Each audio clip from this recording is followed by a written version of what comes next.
Chapter 116. Pura, the maiden from the lowlands, inquires about the person of Abidim.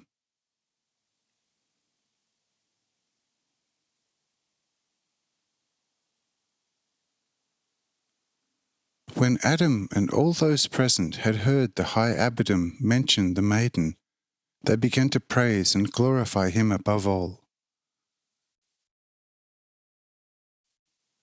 And Lamel promptly took her on his arm and stepped up with her to Abidim in answer to his bidding.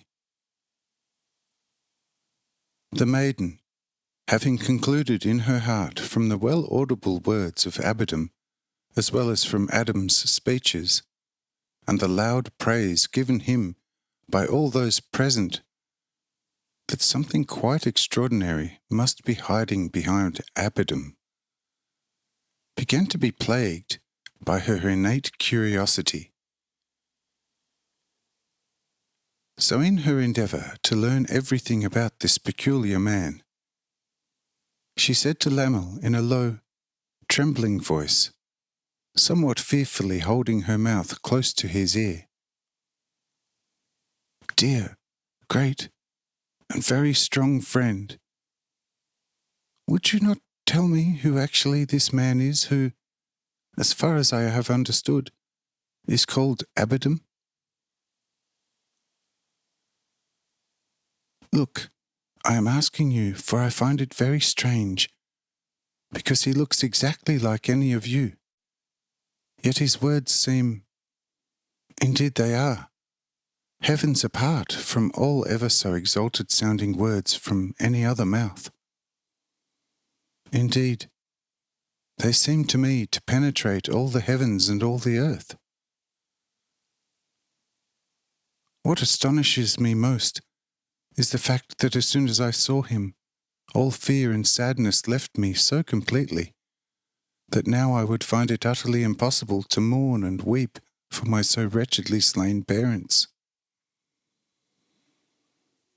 Therefore, dear, great and very strong friend, I am asking you to give me some detailed information on this exceedingly remarkable man, whose mere glance already holds more power than the arms of any man, however strong." Lamel, not knowing what to do now, took on an expression like one pondering deeply. However, since he took a little too long with this pretense, the maiden soon ran out of patience and asked him again in some astonishment, "Listen, dear, great and very strong friend, who are carrying me on your strong arm according to the will of him about whom I asked you. Why are you pretending to seek for an answer, while remaining speechless as if the tongue in your mouth had turned into stone? Or did I maybe commit an error by asking you a question not appropriate for a person from the lowlands? Oh, I beg you, answer me one way or the other."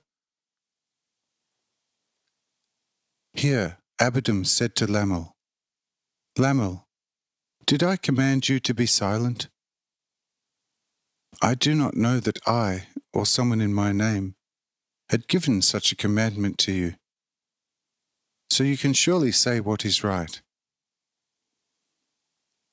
But I can already see that for this you lack the courage. So hand the child to me, so that on the way she may learn on my arm what she is thirsting for. And you now walk behind me. Amen." Here the high Abidim promptly took the maiden on his arm, and she became exceedingly joyful, and soon asked him the same question, adding gaily, "Oh, you dear man, who seem holy to me, surely you are not so obstinate as the man behind us, who did not seem to deem me, a poor maiden, worthy of an answer and refused to reply. And you will give me an answer to my question." Here Abbedam pressed the maiden to his most holy heart and said to her, "My dear Pura, you shall learn everything you are ever thirsting for." Here the maiden was greatly astonished, because the to her still unknown man had addressed her by her own name. But Abbedam continued to talk to her about himself. "You wonder why I know your name. However, once you come to know me better, you will no longer be wondering about this, but be amazed at quite a lot of other things."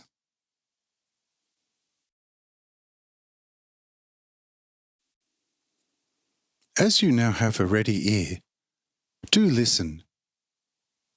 Behold, it was you who said that my words were far more sublime than those from any other mouth, and seemed to penetrate heaven and earth. And in my look was for you more strength than in all ever so strong human arms. Besides, all fear and sadness left you when you saw me.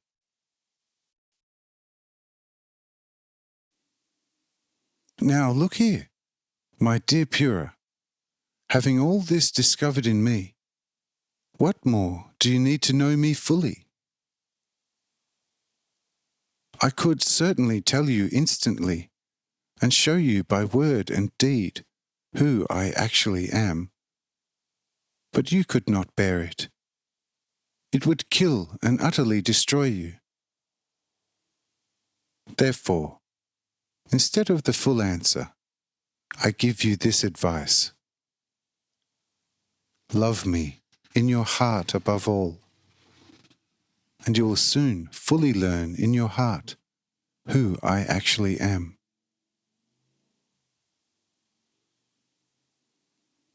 But do not ask whether you are allowed to do so, for I am telling you this. So love me without restraint above all. Amen.